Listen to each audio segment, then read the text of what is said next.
Hari ini menjadi hari yang ditunggu keluarga Yosua, menyaksikan hukuman dijatuhkan pada Ferdi Sambo dan Putri Chandrawati, terdakwa pembunuhan berencana Yosua. Demi mengikuti sidang vonis, ayah dan ibu Brigadir Yosua rela terbang dari Jambi ke Jakarta dan memohon pada Pengadilan Negeri Jakarta Selatan untuk duduk di kursi paling depan. Memang ada informasi begitu di persidangan di Pengadilan Jakarta Selatan nanti, ya kita memohon biar duduk di depan. Pak, bisa menyaksikan secara langsung atau ada pertimbangan lain? Ya biar bisa secara langsung, secara jernih kita dengar hakim membacakan keputusannya. Ayah dan ibu Yosua berharap keadilan atas tewasnya Yosua. Keluarga Yosua berharap terdakwa Ferdi Sambo dihukum mati dan Putri Chandrawati yang disebut keluarga sebagai pemicu pembunuhan Yosua dihukum seberat-beratnya. Menghabisi nyawa anak saya, merampas nyawa anak saya karena nyawa itu adalah hak Tuhan. Tapi Ferdi Sambo sama cara biadab dan keji menghabisi anak saya Nopriansa Yosua sesuai dengan pembunuhan berencana. Dia harus bertanggung jawab sesuai dengan perbuatannya, yaitu hukuman yang semaksimalnya atau yang pantas adalah hukuman mati buat Ferdi Sambo. Begitu juga PC sebagai pemicu atau biang kerok di dalam permasalahan ini, dia harus bertanggung jawab di segala perbuatannya. Jadi semoga besok putusan hakim Putri Chandrawati diberikan hukuman semaksimalnya atau hukuman yang seberat-beratnya. Ayah dan ibu Yosua pernah menjadi saksi dalam persidangan kasus pembunuhan Yosua pada 1 November 2022 silam. Kala itu, ibu Yosua menangis dan meluapkan perasaannya karena anaknya menjadi korban pembunuhan Sambo. Mohon, Allah sabar, bertobatlah Pak, bebaskan anakku itu. Jaksa penuntut umum menuntut terdakwa pembunuhan berencana Yosua, Ferdi Sambo, hukuman seumur hidup. Sementara terdakwa Putri Chandrawati dituntut 8 tahun penjara. Hari ini, keadilan bagi Yosua akan diputuskan melalui akhir ketuk palu hakim. Vonis bagi Ferdi Sambo dan Putri Chandrawati. Tim Liputan, Kompas TV. Saudara, setelah mengikuti sidang maraton selama berbulan-bulan, hari ini merupakan babak akhir dari sidang pembunuhan Brigadir Yosua. Dua terdakwa pembunuhan Brigadir Yosua, yaitu Ferdi Sambo dan istrinya Putri Chandrawati, akan menjalani sidang pembacaan putusan atau vonis hari ini. Mungkinkah vonis lebih berat dari tuntutan jaksa atau justru bisa lebih ringan? Dan bagaimana dengan kondisi psikis hakim membacakan putusan? Pagi ini kita akan membahasnya dengan ada Reza Indragiri, pakar psikologi forensik sekaligus peneliti dari ASA Indonesia Institute, dan juga ada Pak Samuel Huta Barat, orang tua dari korban Yosua Huta Barat. Selamat pagi Pak Samuel, selamat pagi Bang Reza. Selamat pagi Bang Timothy, selamat pagi Pak Samuel. Selamat pagi Pak. Pagi Pak Samuel dan Bang Reza. Pak Samuel, saya yakin penantian panjang dari peristiwa dari saat terungkap bagaimana Yosua terbunuh hingga hari ini, yaitu pembacaan putusan. Khususnya hari ini, yaitu pembacaan putusan dari Ferdi Sambo yang dipercaya menjadi dalang yang menyebabkan kematian dari anak dari Pak Samuel. Bagaimana keluarga akan mengikuti vonis hari ini? Tentu ekspektasi ada. Tadi kita sudah mendengarkan, keluarga menginginkan hukuman yang terberat. Tidak merasa Ferdi Sambo benar-benar menyesal dan meminta maaf, sehingga ingin hukuman yang terberat.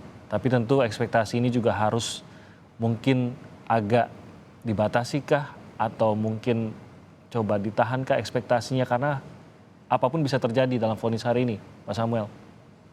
Iya, dari awal bulan 10 tahun lalu memang kita selalu mengikuti persidangan masalah perkara pembunuhan berencana ini. Terlebih perhatian kami secara khusus kepada Ferdi Sambo sama Putri Chandrawati, bahwa mereka itu nampaknya tidak ada penyesalan sama sekali di raut wajahnya di persidangan itu, selalu menunjukkan kecongkakannya terhadap semua orang, terlebih kepada kami. Apalagi Ferdi Sambo di waktu kami sebagai saksi di sana, dia meminta maaf itu secara bersyarat kepada kami, padahal mereka itu sudah menghabisi nyawa anak kita itu almarhum Yosua secara sadis. Makanya saya bilang secara sadis, saya melihat dengan mata kepala sendiri luka-luka yang ada di tubuhnya.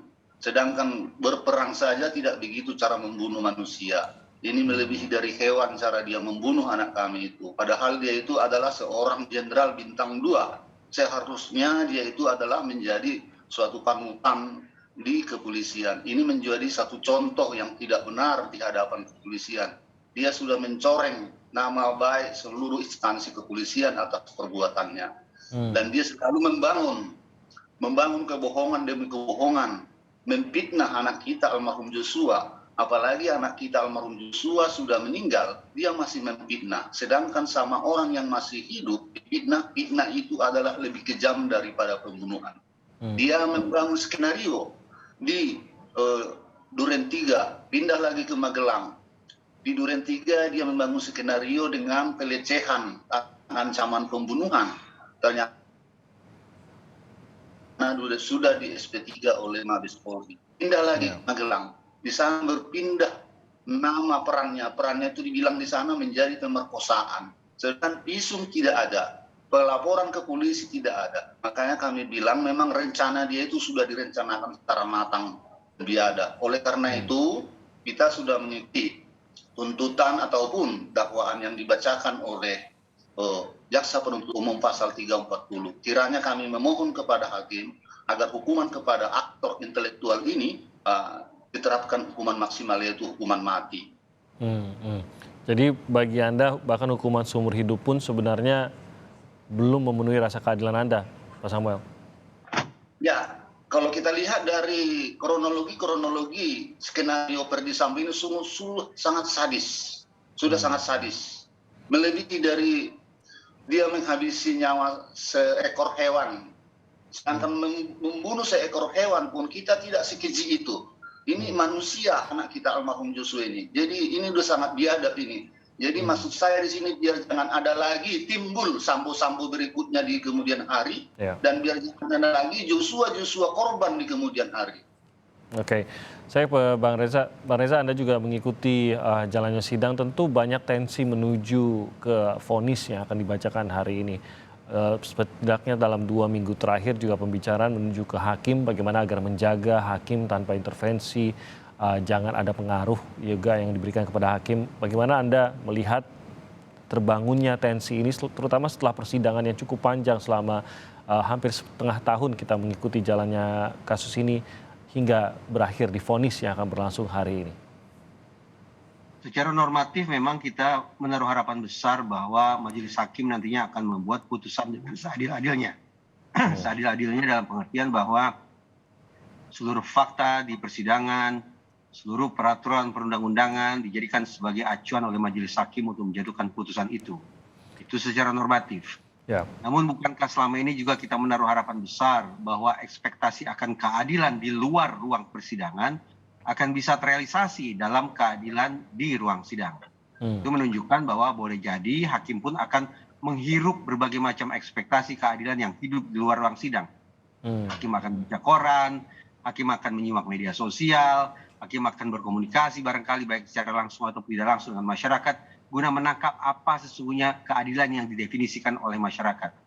Nah, sudah jelas seandainya keadilan yang hidup di luar ruang sidang itu sekali lagi bisa diterjemahkan ke dalam keadilan di ruang sidang, keadilan di naskah putusan, maka itu adalah harapan yang paling ideal pula. Tapi pada sisi lain psikologi forensik ternyata menemukan sampai kemudian merumuskan satu teori yang diistilahkan sebagai strategic model atau model strategis. Teori ini ingin menjelaskan bahwa ternyata ketika membuat putusan pun hakim bisa jadi akan berpikir jauh lebih komprehensif, melampaui fakta-fakta di ruang sidang, melampaui peraturan perundang-undangan.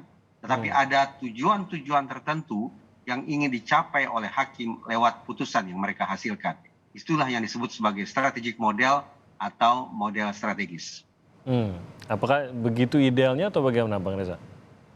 Nah misalnya begini, ini salah satu, saya menangkap kemungkinan ada 3 tujuan yang coba dicapai oleh majelis hakim lewat putusan mereka. Ini merupakan bentuk penerapan strategik model yang saya bayangkan seandainya majelis hakim bisa berpikir secara tenang, bisa bekerja secara tenang sehingga proses berpikir mereka menjadi lebih komprehensif.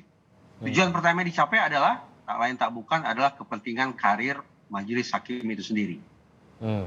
Bayangkan mereka punya cita-cita yang luhur, yaitu suatu saat bisa menjadi hakim agung misalnya. Nah, saya teringat bahwa setiap calon peserta seleksi hakim agung diharuskan untuk menyerahkan portofolio, yaitu naskah putusan yang dianggap merupakan naskah terbaik yang pernah mereka hasilkan.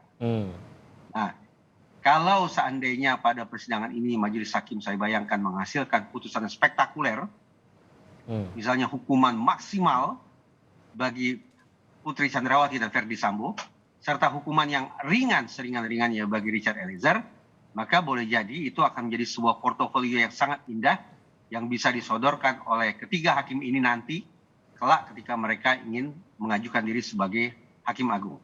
Itu tujuan pertama. Tujuan yang kedua, majelis hakim juga punya kepentingan untuk menjaga marwah Mahkamah Agung secara keseluruhan. Tidak bisa kita pungkiri, dari hari ke hari, dari satu sesi ke sesi persidangan berikutnya, kian bulat sempurna harapan publik agar dua sejoli ini dihukum dengan seberat-beratnya.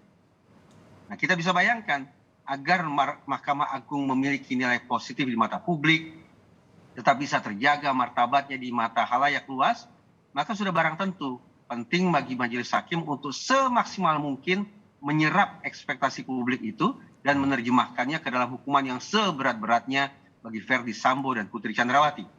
Karena kalau yang dilakukan adalah sebaliknya, misalnya menjatuhkan hukuman yang ringan bagi dua sejoli tersebut, ini akan melawan arus gelombang publik. Sekiranya dilakukan survei, saya khawatir bahwa putusan semacam itu akan menghasilkan temuan berupa runtuhnya kepercayaan publik terhadap otoritas Mahkamah Agung.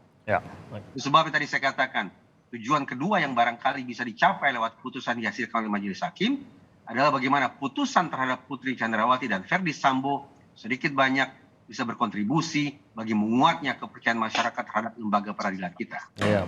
Yang tidak diharapkan adalah justru melemahkan. Ini yang dikhawatirkan juga bagaimana sebuah putusan yang dirasa tidak adil dalam kasus ini bisa saja justru membuat para justice collaborator ke depannya ini akan ragu-ragu dan lain-lain. Jangan sampai justru melemahkan. Ini juga catatan yang kita dapat. Pak Samuel, adakah keraguan bagi Anda? Kita tahu bahwa kasus ini sudah ada upaya intervensi dari awal dan bukan tidak mungkin sampai menuju ke vonis. Upaya-upaya tersebut akan terus ada. Apakah ada keraguan dari Anda bahwa keadilan akan bisa ditegakkan melalui vonis yang akan dijatuhkan dalam 3 hari ini, Pak Samuel? Kami sangat meyakini majelis hakim tidak akan menyimpang dari koridornya. Kami meyakini hakim itu adalah perpanjangan tangan Tuhan untuk memberikan keadilan di atas bumi ini. Itu sangat kami yakini. Oke. Itu keyakinan bahwa pasti akan bisa memberikan vonis yang adil meskipun ada intervensi ataupun upaya intervensi ya Pak Samuel. Baik, kita akan jeda sebentar. Kami akan segera kembali masih melanjutkan perbincangan ini usai jeda. Tetap di Sapa Indonesia Pagi.